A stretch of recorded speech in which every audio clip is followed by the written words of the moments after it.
Hey, Pete, North Las Vegas. Good morning. This rifle has a problem, and we're going to fix it.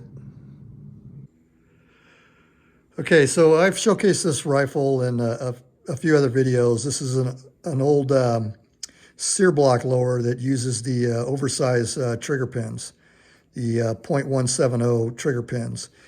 And in some of the other videos, I mentioned that I thought that I had purchased this rifle back in the early 90s. But after looking at my owner's manual, it looks like I may have purchased this rifle around 96. So the rifle's not quite as old as I thought it was. Like I said, this used to be a sear block lower. I'm not going to get into all that today because I've done some other videos covering what it took for me to remove the sear block and to get a new trigger in this thing, which it needed.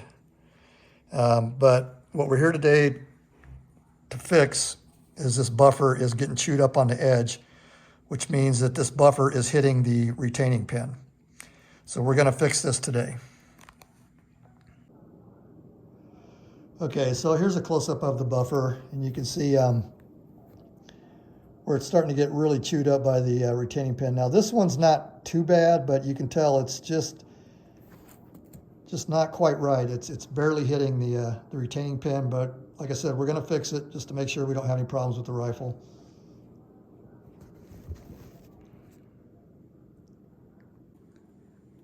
Okay, so if you're not familiar with the A2 buttstock, the buffer tube is what holds that retainer pin in place.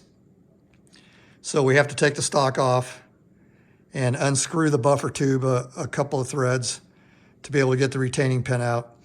And for those of you, like I said, that have never done this before, there's a spring back here and a detent for the rear takedown. So when we take this buttstock off, we're going to have to be careful with that spring and detent that we don't lose it. And then there's only one screw that holds this whole thing on, and that's that top screw. So let's get the buttstock off. Okay, so I managed to get the screw off without butchering it up too much. Did leave a little bit of shininess, but when we get it put back together, I'll put some cold blue on that and it'll look like it never even happened. On your A2 buttstock, they come with a spacer. The A2 buttstock is about 5/8 of an inch longer. This is original Colt. It's aluminum with a steel insert, so this is a quality spacer. If you look at your newer rifles today, these are made out of plastic, but this is the real deal, Colt. And I don't know if I just mentioned it or not, but that's that spring I was talking about. You got to be careful. And then behind that spring, there's a detent for your takedown. And we'll take the spring out, and we're going to try to get this tube off without losing any parts. And that thing was pretty tight. It's never been removed before, so that's been in there since 1996. All right, so first part of the mission's been a success. Okay, so my armorer's wrench won't fit. I think they put a little too much enamel paint on this thing. I could probably sand it or grind it down to get it to fit the end of the tube, but I'll just go get a regular wrench and we'll try to be careful with it. Worst case scenario is I'll be buying a new tube, but we're going to try to avoid that. Okay, so we're just going to use a regular wrench on this thing. And this one is actually forged in the USA. Can't find a new Craftsman made in USA today. I don't think, anyway.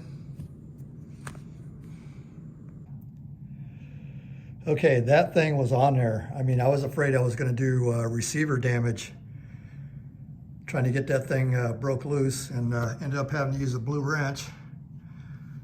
And I just kind of heated this up just enough to get it, a little bit hot to the touch. It didn't take a whole lot of heat, but man, that thing would not break loose. It was on there, but it's loose now, so we're good. Okay, so here's the fix. We're going to replace the mil-spec dimension where the pin is right in the center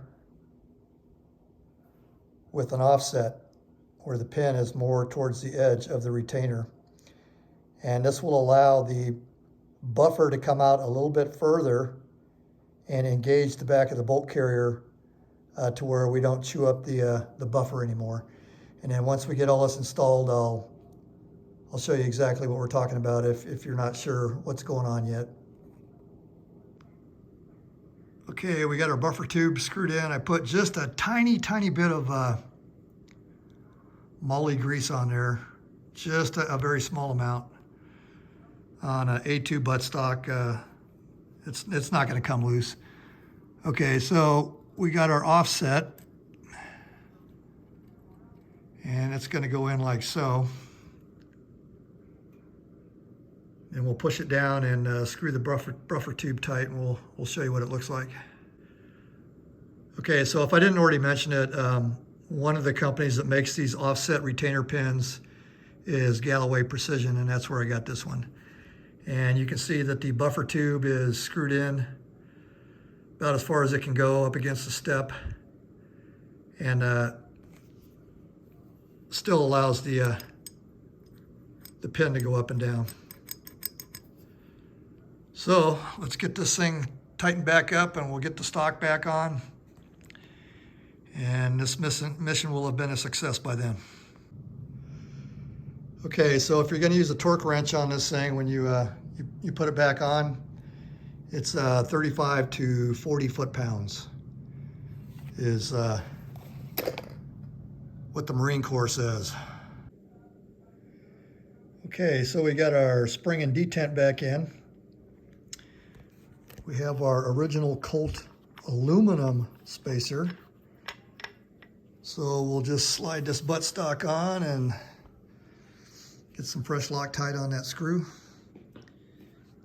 And we'll see what the completed project looks like. Okay, so the buffer's installed with the new offset retaining pin. And what that does is allows the buffer to come out a little bit farther and make better engagement with the back of the bolt carrier. Now, this rifle didn't have this problem when I first got it. So now you can see as that comes down, because the buffer's sticking out further, it's pushing it back off of the retainer pin down there. You can see where it's no longer touching the retainer. By the time I get it fully closed, it'll be off there quite a bit. So that's the whole idea of the offset retainer. Some other things that can cause it is the manufacturer puts the hole in the receiver in the wrong place. Your bolt carrier might come up a little bit short, and I'll pull the bolt out and I'll show you something else that can cause this. Okay, so you can see the barrel extension in there. This area right here on the barrel is called the barrel extension, for those of you that aren't familiar.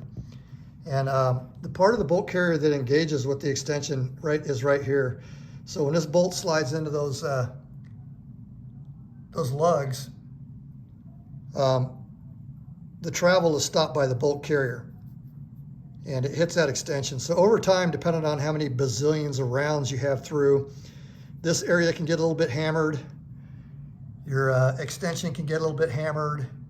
And like I was saying, some of the other reasons is maybe they just put the hole in a slightly wrong place or whatever on the receiver. Another thing that can cause an issue is when your pins start getting a little slop in them. That changes the relationship between the upper and the lower and how it seats and how it works. So anyway, problem solved. I do have a new buffer coming. I'm probably just going to go ahead and run this anyway, but my OCD sometimes gets the better of me. So I do have a brand new rifle buffer coming that won't have this ugliness around the edge. Okay, well, I think we covered pretty much everything today. Oh, one last thing I wanted to mention. If you're running one of these AccuWedges, different receivers come with different shelf heights, depending on how the manufacturer machines this. When you drop these in, to take some of the slop out of the upper and the lower, the AccuWedge has a tab that sticks up a lot higher than this. I've trimmed this one down.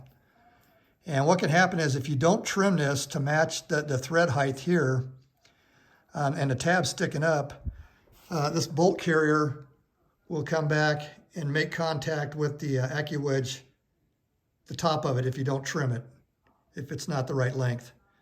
And eventually that little piece is going to break off and it may get inside your rifle and jam up. So if you're using an AccuWedge, that's something else to watch out for.